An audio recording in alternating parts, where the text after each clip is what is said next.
नमस्कार। आप सभी लोगों को आप सभी लोगों का बहुत बहुत स्वागत है। आज हम इस वीडियो में देखेंगे कुछ बहुत इंपॉर्टेंट क्वेश्चंस जो कि हमारे बीएससी थर्ड सेम के सेमेस्टर एग्जाम में आ सकते हैं। ठीक है, जिनके आने की संभावना जो बार बार रिपीट होते रहते हैं, इन प्रश्नों को हम देखेंगे। तो हमारे पास जो पहला अभी जो हमारे पास आज के लिए पहला प्रश्न है वो है कि केपी और केसी के बीच में हमें रिलेशन डिराइव करना है। तो केपी और केसी के बीच में जो रिलेशन होता है बच्चों, उसको हम डिराइव करने वाले हैं। तो उसको डिराइव करने के लिए हम सबसे पहले क्या करेंगे, एक रिएक्शन हम कंसिडर करेंगे इन सॉल्यूशन। हम एक अभिक्रिया को विलयन में, एक अभिक्रिया हो रही है पानी के अंदर, विलयन में एक अभिक्रिया हो रही है, ऐसा हम मान के चलेंगे। और यहां पर हमारे पास अभिकारक रिएक्टेंट है ए एंड बी और उनके नंबर ऑफ मोल है small a and small b. A Q का मतलब है एक्वस, यानी कि सोल्यूशन में वो रिएक्शन हो रही है। जब ये दोनों रिएक्शन करते हैं तो ये दोनों सी और डी को बनाते हैं, जिनके मोलों की संख्या है c, small c and small D.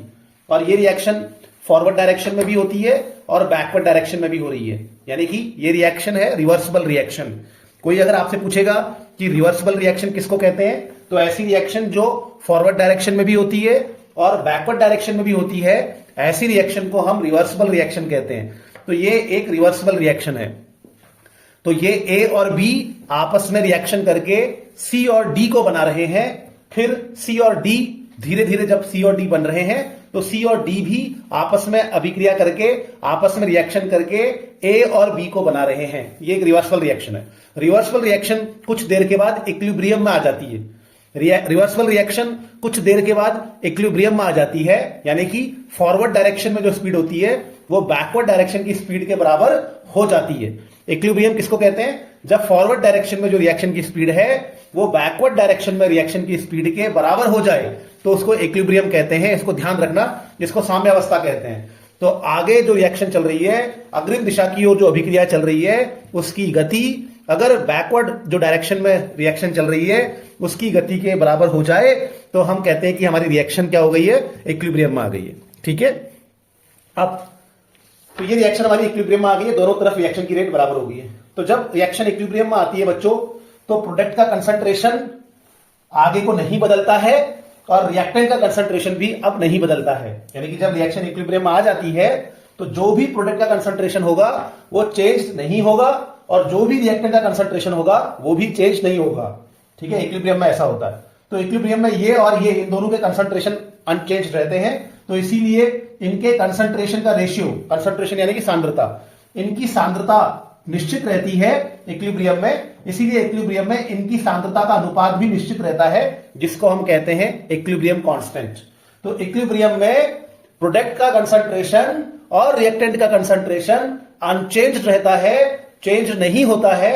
इसीलिए इनके कंसंट्रेशन का रेशियो भी प्रोडक्ट के कंसंट्रेशन का अपॉन रिएक्टेंट के कंसंट्रेशन का रेशियो भी अनचेंज्ड रहता है, फिक्स हो जाता है, कांस्टेंट हो जाता है। और इसी कांस्टेंट को हम क्या कहते हैं, इक्विलिब्रियम कांस्टेंट कहते हैं। तो इक्विलिब्रियम कांस्टेंट बराबर होता है concentration of product upon concentration of reactant, और जो भी उसके आगे मोल्स लिखे होंगे उसको पावर में लिख दिया जाएगा। तो बेटा ये इक्विलिब्रियम का, इसका इक्विलिब्रियम कांस्टेंट का फॉर्मूला हो गया, जिसको हम केसी से दर्शा रहे हैं। अब आगे देखेंगे। ठीक है, अब प्यारे बच्चों क्या करेंगे अब हम जो हमने अभी केसी वाली इक्वेशन लिखी थी उसको आप इक्वेशन 1 मान लेंगे। अब हम इसी रिएक्शन को जो रिएक्शन है ए और बी की, अब हम इस रिएक्शन को गैस फेस में कंसिडर करते हैं। अभी तक हमने क्या माना था कि रिएक्शन सॉल्यूशन फेस में हो रही है, ऐसा माना था। अब हम इसी रिएक्शन को गैस फेस में कंसिडर कर रहे हैं कि भैया ए और बी अभी तक विलयन में अभिक्रिया कर रहे थे, ए और बी अभी तक सॉल्यूशन में रिएक्शन कर रहे थे।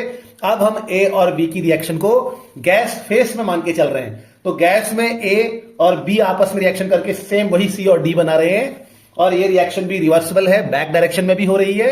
और अगर बच्चों ये रिवर्सिबल है तो बताओ, अगर कोई रिएक्शन रिवर्सिबल होती है तो उसकी क्या खासियत होती है।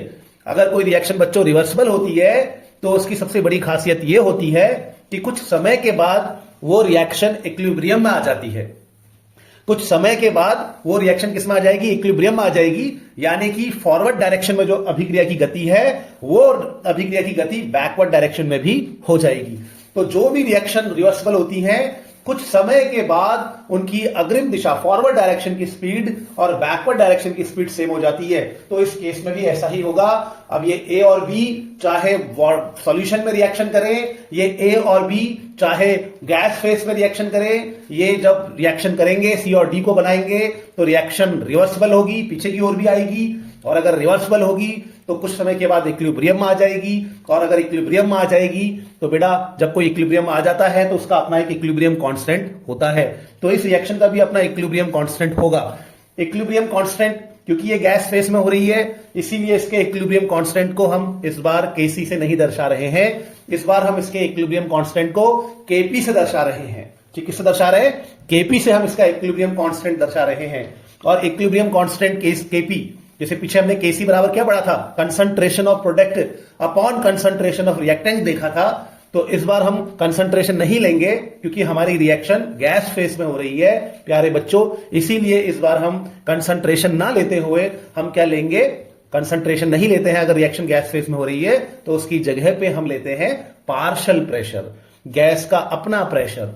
तो हम कंसंट्रेशन नहीं लेते हैं, पार्शियल प्रेशर लेते हैं। तो गैस फेस में है तो प्रेशर लेना है और अगर सॉल्यूशन में है तो कंसंट्रेशन लेना है। तो इसका partial pressure of product upon partial pressure of reactant.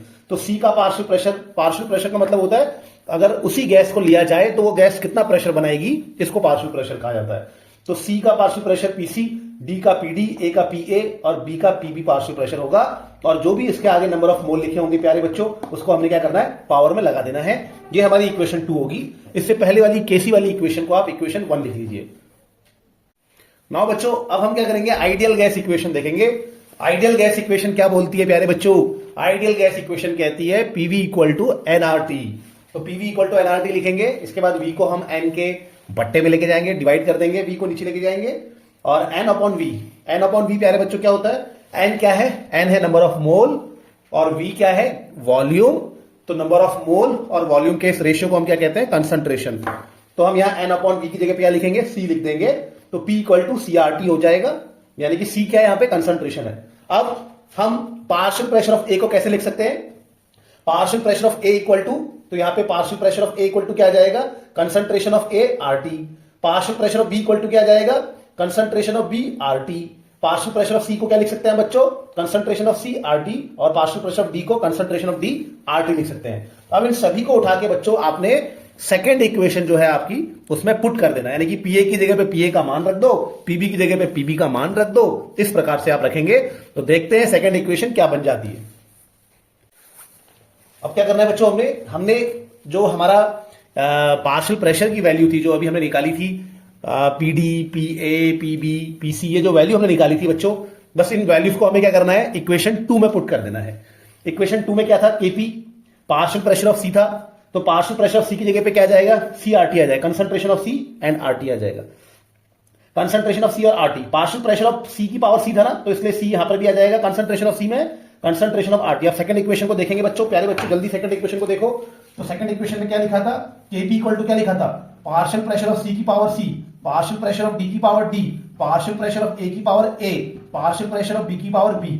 तो बच्चों पार्शियल प्रेशर ऑफ सी, तो पार्शियल प्रेशर ऑफ सी थोड़ा इसको कर लेते हैं। हाँ, तो पार्शियल प्रेशर ऑफ सी क्या क्या लिखेंगे हम? ये सेकंड इक्वेशन थी। इस सेकंड इक्वेशन में पीसी का मान रख देना है। पीसी का मान क्या है? कंसंट्रेशन ऑफ सी आरटी है और सी की पावर क्या जाएगी? सी आरटी की पावर सी। वैसे डी का मान रख देना है, पीडी का मान। पीडी का मान क्या है? कंसंट्रेशन ऑफ डी आरटी और पावर जो भी है उसको नोट कर देंगे। वैसे ही ए का मान क्या है? ए का मान है concentration of A RT, power को नोट कर देंगे। Concentration of B RT, power note कर देंगे। फिर बेटा हमने क्या करना है? फिर हमें जो ये सी और ए कंसंट्रेशन जो है उनको एक साइड, कंसंट्रेशन टर्म्स को एक साइड कर लेंगे। कंसंट्रेशन ऑफ सी को हमने एक साइड कर लिया, डी को एक साइड कर लिया हमने। ओके, तो हम कंसंट्रेशन के टर्म्स को एक साइड कर लेंगे। सी की पावर सी, डी की पावर डी, ए की पावर ए, बी की पावर बी को एक साइड कर लिया। आरटी आरटी वाले टर्म्स को दूसरी साइड कर लिया। अब क्या होगा? अब आप जान रहे हैं, ठीक है। ये हमारा क्या था? इक्वेशन 1 में क्या था? ये कंसंट्रेशन की पावर सी, डी की power D, concentration of A की power A, concentration of B की पावर बी। क्या था आपका फर्स्ट इक्वेशन में? ये था हमारा केसी। तो हम इसको केसी लिख लेंगे। अब इसको हम आगे इसको मिटाते हैं और उसके आगे हम इसको बढ़ाने की कोशिश। तो बच्चों क्या था यहाँ पे? यहाँ पर हमारा कंसंट्रेशन ऑफ, ये कंसंट्रेशन ये केसी के बराबर था हमारा। तो केपी इक्वल टू क्या आ जाएगा हमारा? केसी। तो ये केसी हो गया। आरटी सी प्लस आरटी की पावर सी, आरटी की पावर डी। जब गुणा होता है तो पावर क्या हो जाती है? प्लस हो जाती है बच्चों। ना, ए की पावर बी, ऐसे गुणा होता है तो प्लस हो जाती है पावर, तो आप जानते होंगे, इसको पावर ऐसा कर लेंगे। यहां पर ये क्या हो जाएगा, पावर यहां पे नीचे प्लस हो जाएगी, तो ये a प्लस बी हो जाएगी, ठीक है। तो ये हमारा क्या बन गया बच्चों, तो ये हमारा अभी तैयार हो रहा है रिलेशन, ठीक है, बनने वाला है। अब ये हमारा जब सेम होता है, बेस सेम होता है, तो पावर्स को क्या कर देते हैं, माइनस कर देते हैं। तो क्या बन जाएगा, केपी इक्वल टू के सी आर टी, और यहां पे पावर्स को माइनस करेंगे तो सी प्लस डी माइनस ए प्लस बी, ठीक है बच्चों। तो ये है क्या, सी प्लस डी क्या है, ए प्लस बी क्या है, आपको आपने इक्वेशन याद रखी होगी कि हमारी जो इक्वेशन थी गैस फेज में, उसको देखना है, गैस फेज में देखना है। इक्वेशन क्या थी हमारी, इक्वेशन थी ए की पावर ए बी बी, और हमारे पास सी सी और स्मॉल डी कैपिटल डी, ये सब गैस है, गैस फेज में था ना हमारा ये। तो ये हमारे पास C प्लस डी क्या है, प्रोडक्ट्स के मोलों की संख्या, C प्लस डी क्या है, प्रोडक्ट के मोलों की संख्या, और कौन से मोल, किनको लेना है, गैस को लेना है। तो गैस में प्रोडक्ट के मोलों की संख्या है C plus D, minus A plus B क्या है, A प्लस डी, ये रिएक्टेंट में गैस के मोलों की संख्या है, रिएक्टेंट में गैस के मोलों की संख्या है, इसको ध्यान रखना। तो हमारा रिलेशन हो जाएगा Kp इक्वल टू के सी आर टी की पावर डेल्टा एन जी, लिखेंगे इसको, ये मोलों की संख्या का, प्रोडक्ट में number of mole in gas minus product में रिएक्टेंट में number of mole in gas, ठीक है, मोल ऑफ गैस, सॉरी। तो reactant number of mole of gas in product side minus number of mole of gas in reactant side. तो उत्पाद में गैसों के मोलों की संख्या और अभिकारक की तरफ गैसों के मोलों की संख्या का डिफरेंस है, इसलिए इसको डेल्टा एनजी लिखा जाता है। तो this is the relation, this is the relation, ये हमारे पास रिलेशन है, इट इज वेरी इंपॉर्टेंट, इसको हमने नोट कर लिया है, ये बहुत इंपॉर्टेंट है। अब हम इससे संबंधित कुछ क्वेश्चंस देखते हैं बच्चों। अब हम देखते हैं कुछ क्वेश्चंस जो इस टॉपिक पे आए हुए हैं। तो क्या क्वेश्चंस हम, मतलब क्वेश्चंस इसमें बहुत तरह के आ सकते हैं, जो सबसे ट्रिकी क्वेश्चंस पूछते हैं वो रिलेशन ही पूछते हैं। जैसे हमारे पास एक इक्वेशन दे रखी है, ये इक्वेशन है हमारे पास, ये हमारे पास रिएक्शन है N2 plus 3H2 gives 2NH3, इसको हैबर रिएक्शन कहते हैं। नाइट्रोजन और हाइड्रोजन अभिक्रिया करके अमोनिया को बनाता है, इस अभिक्रिया को हम हैबर प्रक्रिया कहते हैं। Nitrogen and hydrogen react and form ammonia, this reaction is known as Haber process. तो यहां पर आपको क्या पूछेंगे, केपी और केसी का रिलेशन पूछेंगे, they will ask the relation between KP and KC for this reaction. तो कैसे हमने इस क्वेश्चन को करना है, ठीक है, इस क्वेश्चन को कैसे करेंगे, देखो बहुत सिंपल सा क्वेश्चन है। अभी हमने क्या करना है, हमारे पास केपी इक्वल टू क्या होता है, KP equal to KC and then there is RT, RT होता है बेटा, उसकी पावर डेल्टा एनजी होता है। तो ये हमारा केपी और केसी का रिलेशन होता है, ठीक है। अब हमें क्या करना है, सिर्फ डेल्टा एनजी निकालना है, ये बहुत इंपॉर्टेंट है। जो डेल्टा एनजी सही निकाल लेगा वो इस क्वेश्चन को कर जाएगा। तो डेल्टा एनजी का वैल्यू क्या होगा, क्या बताया था आपको, डेल्टा एनजी का वैल्यू फॉर्मूला क्या बताया था, डेल्टा एनजी बराबर होता है गैस, ये प्रोडक्ट में गैस के मोलों की संख्या, number of moles, number of मोल क्या होता है, number of mole of gas in product, product की तरफ इन है, इन प्रोडक्ट, तो प्रोडक्ट में गैस के मोलों की संख्या माइनस क्या करेंगे, रिएक्टेंट में गैस के मोलों की संख्या, ऐसे हम समझ लेते हैं, ठीक है। गैस को शॉर्ट में लिख ले तो उसको ऐसे लिख सकते हैं बढ़िया तरीके से, गैस के मोलों की संख्या Ng, प्रोडक्ट लिखेंगे हम, ठीक है, माइनस Ng क्या करेंगे, रिएक्टेंट लिखेंगे, ठीक है। तो ये this is we can write, तो ये हमारे जो है डेल्टा एनजी को ऐसे निकालते हैं। प्रोडक्ट में गैस के मोलों की संख्या कितनी है बच्चों, तो प्रोडक्ट में गैस के मोलों की संख्या 2 है, तो 2 लिख लेंगे। और रिएक्टेंट में गैस के मोलों की संख्या कितनी है, तो एक गैस ये है, तो इसके मोलों की संख्या 3 है। और यहाँ पे इसके कितने नंबर ऑफ मोल्स है, यहाँ पे 1 है, तो 3 प्लस 1 कितना होता है 4, तो ये हो जाएगा आपका -2। तो डेल्टा एनजी कितना आ गया, -2 आ गया। डेल्टा एनजी अगर -2 आ गया तो हम लिख सकते हैं, हम क्या लिख सकते हैं, हम लिख सकते हैं कि इस रिएक्शन के लिए केपी बराबर होगा केसी, केपी बराबर होगा केसी, आरटी की पावर क्या हो जाएगा, -2 हो जाएगा, ठीक है। तो ये रिलेशन है बेटा, ठीक है। अब अगर मान लो एग्जाम में आपको केसी भी दे रखा है, आपको आर भी दे रखा है, आपको टी भी दे रखा है, ऐसा भी क्वेश्चन आता है, तो केपी निकालो बोलेंगे, तो इसी में आगे हमें केसी, आरटी और आर और टी का मान रखे केपी को निकाल लेना है। या आपको केपी दे रखा होगा, आर दे रखा होगा, टी दे रखा होगा, तो केसी निकालना है, तो आगे को हम इसमें केसी भी निकाल लेंगे। अब अगला क्वेश्चन देखते हैं। इस क्वेश्चन को देखो बच्चों, इस क्वेश्चन में क्या है, इस क्वेश्चन में आपका ये हमारी इक्वेशन दे रखी है, इसमें हमें केपी और केसी का रिलेशन कैसे निकालेंगे, तो इसमें पहले डेल्टा एनजी का हमें क्या करना है, डेल्टा एनजी का हमको यहाँ पे वैल्यू को फाइंड आउट करना है। तो डेल्टा एनजी बराबर क्या होता है, प्रोडक्ट में गैसों के मोलों की संख्या। तो प्रोडक्ट में कितने गैस है, ये तो सॉलिड है, इसको नहीं लेना है, तो प्रोडक्ट में एक ही गैस है ना, इसके मोल्स कितने हैं 1, तो 1 ले लेंगे, माइनस रिएक्टेंट में गैस के नंबर ऑफ मोल्स, रिएक्टेंट पर गैस के नंबर ऑफ मोल कुछ भी नहीं है क्योंकि ये सॉलिड है, इसको हटा देंगे तो 0 हो गया। तो यहाँ डेल्टा एनजी कितना हो गया, 1 हो गया। तो क्या है केपी केसी का रिलेशन, केपी इक्वल टू केसी क्या होता है, आरटी की पावर डेल्टा एनजी, और डेल्टा एनजी की वैल्यू कितनी है बच्चों, 1 है। तो यहाँ पे केपी बराबर क्या हो जाएगा, केसी आरटी हो जाएगा। ठीक है, इसको ध्यान रखना है। और फिर वही अगर आगे वैल्यूज दे रखी है तो हम चीजों को कैलकुलेट भी कर सकते हैं। अब इस क्वेश्चन को देखो बेटा, इस क्वेश्चन में क्या है, इस क्वेश्चन में आपका आइस है जो कि लिक्विड वाटर के साथ क्या कर रहा है, इक्विलिब्रियम में आ रहा है। तो इसमें हमें क्या करना है, केपी केसी का रिलेशन निकालना है। तो यहाँ डेल्टा एनजी निकालेंगे। गैस के मोलों की संख्या, गैस के नंबर ऑफ मोल प्रोडक्ट में 0 है भैया, कोई भी गैस नहीं है, कोई भी गैस नहीं है, इसीलिए यहाँ पे प्रोडक्ट में गैस के मोलों की संख्या को हमने 0 मान लेना है। और रिएक्टेंट साइड में भी कोई भी गैस नहीं है, इसके नंबर ऑफ मोल भी 0, तो डेल्टा एनजी का वैल्यू कितना हो गया, 0 हो गया। इस तरह से हम क्या लिख सकते हैं कि तो KP equal to KC delta NG, sorry RT की पावर क्या था, आरटी की पावर डेल्टा एनजी था, और डेल्टा एनजी का वैल्यू कितना हो गया, 0 हो गया। तो यहां पर केपी किस, और जब पावर 0 होती है तो मान कितना हो जाता है, 1 हो जाता है। ये ध्यान रखना, जब पावर 0 होती है तो मान 1 हो जाता है। इसका मतलब इस केस में केपी और केसी क्या है, एक दूसरे के इक्वल है। इस केस में केपी और केसी एक दूसरे के इक्वल है बच्चों। तो ये हमारे पास ये क्वेश्चन था जहां पे केपी केसी का रिलेशन देखा और कुछ कुछ हमने इसके इंपॉर्टेंट क्वेश्चंस देखे हैं। तो उम्मीद है कि आप लोगों को ये बातें समझ में आ रही होगी। Thank you.